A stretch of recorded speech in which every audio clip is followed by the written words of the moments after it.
Assalamualaikum warahmatullahi wabarakatuh. Selamat pagi, salam sejahtera bagi kita semua. Anak-anak sekalian, alhamdulillah pada pagi ini kita dapat belajar seperti biasa ya. Masih menggunakan video ya. Mudah-mudahan tidak bosan. Oke anak-anak sekalian, pada kesempatan ini materi yang akan kita sampaikan, yang akan kita pelajari yaitu tentang pergerakan nasional pada masa kedudukan Jepang. Ya, nanti kita belajar sampai propaganda Jepang. Oke, kita, oh ya, Bapak ingatkan selalu. Sebelum belajar, ada baiknya kalian berdoa terlebih dahulu sehingga apa yang kita citakan itu dapat tercapai, gitu loh. Sehingga Allah selalu memberikan kemudahan kepada kita semua dan juga Bapak ingatkan jangan lupa untuk selalu menjaga protokol kesehatan. Oke anak-anak, kita mulai materi kita kali ini. Nah, materi kita kali ini yaitu tentang pergerakan ya, nasional pada masa kedudukan Jepang. Nah ini, kalau kita amati gambar di sini anak-anak, ini adalah gambar Romusa ya, kerja paksa yang dilakukan oleh Jepang.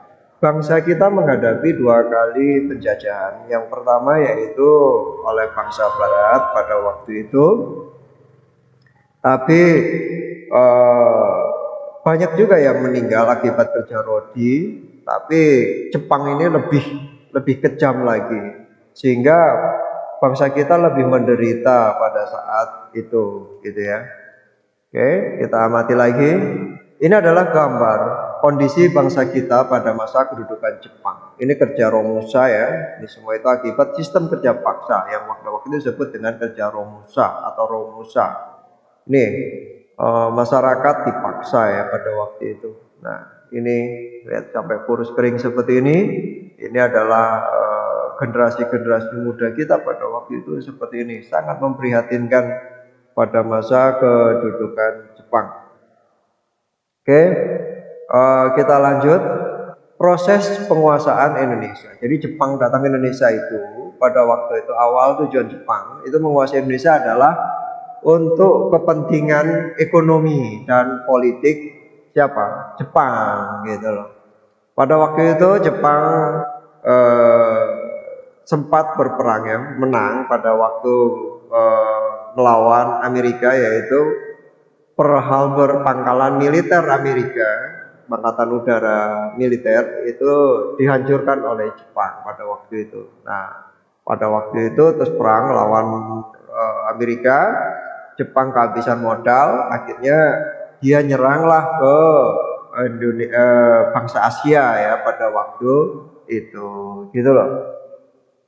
Nah, Jepang sangat menginginkan bahan baku industri yang tersedia pada waktu itu ya banyak di Indonesia. Untuk apa? Untuk kepentingan ekonomi Jepang, gitu. Indonesia juga pada waktu itu ya, kalau kita lihat di sini merupakan daerah pemasaran industri yang sangat strategis, gitu loh. Kalau untuk Jepang untuk menghadapi persaingnya yaitu orang bangsa-bangsa Barat. Nah, ini adalah gambar masuknya Jepang ke Indonesia. Tapi nanti kita akan bahas ya. Nah, kita perhatikan di sini.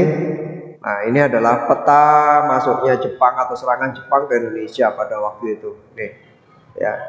Kalau kita perhatikan gambar di sana, Jepang ketika masuk ke Indonesia itu terdapat 3 tempat penting yang ada di Indonesia ya. Ini Tarakan. Tarakan adanya di Kalimantan ya. Ini Kalimantan, di Tarakan.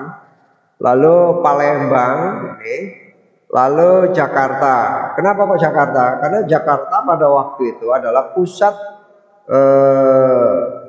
penguasaan tentara Belanda pada waktu itu, gitu ya. Nah itu.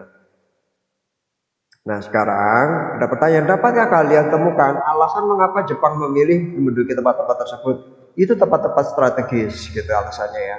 Tempat-tempat tersebut merupakan tempat yang strategis untuk menguasai Indonesia gitu loh.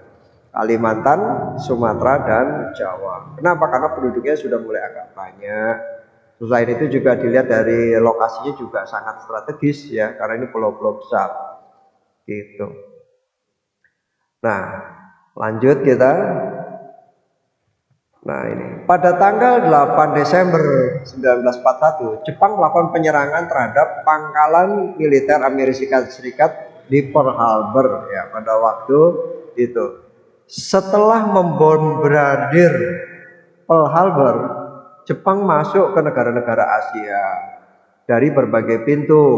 Nah, pada tanggal 11 Januari 1942, Jepang mendaratkan pasukannya di Tarakan. Tarakan itu daerah Kalimantan Timur ya.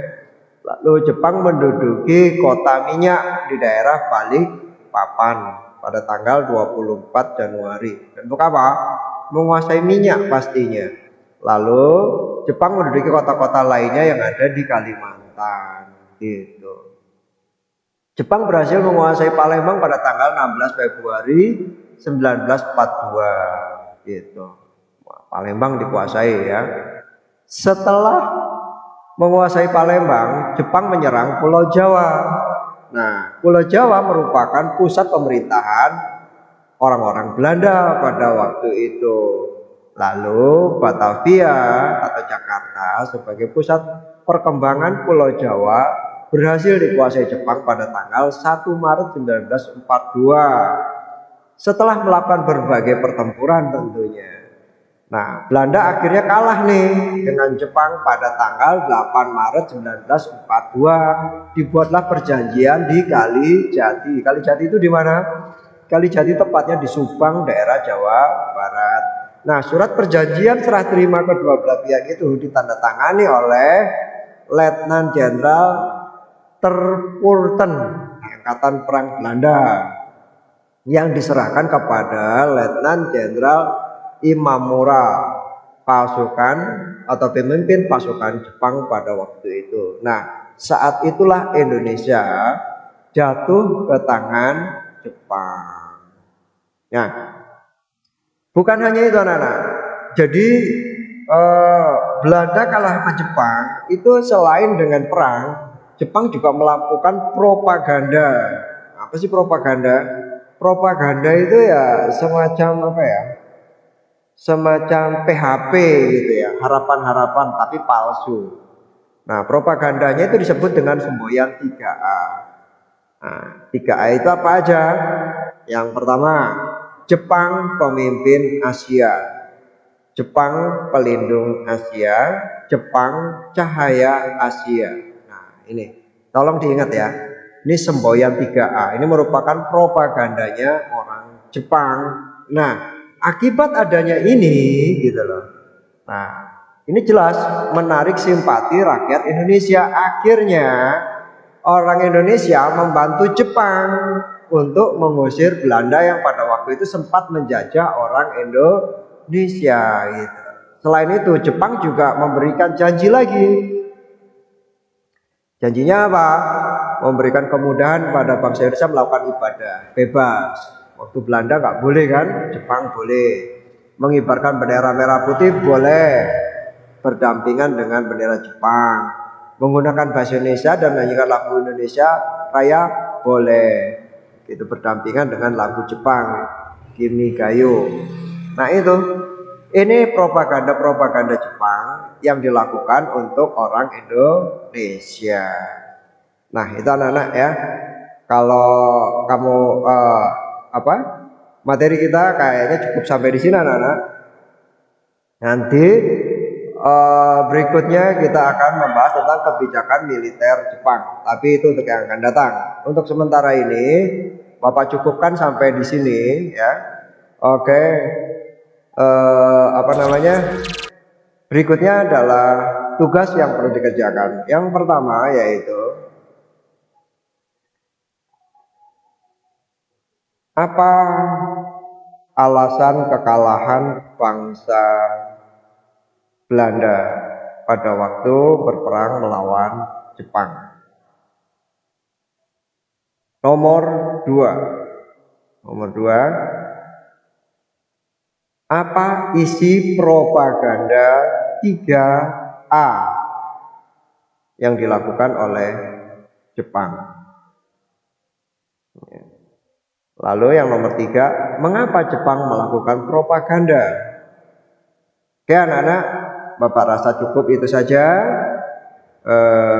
Tolong dikerjakan tugasnya dengan baik. Semoga pembelajaran video kali ini dapat bermanfaat bagi kita semua. Kurang lebihnya Bapak mohon maaf.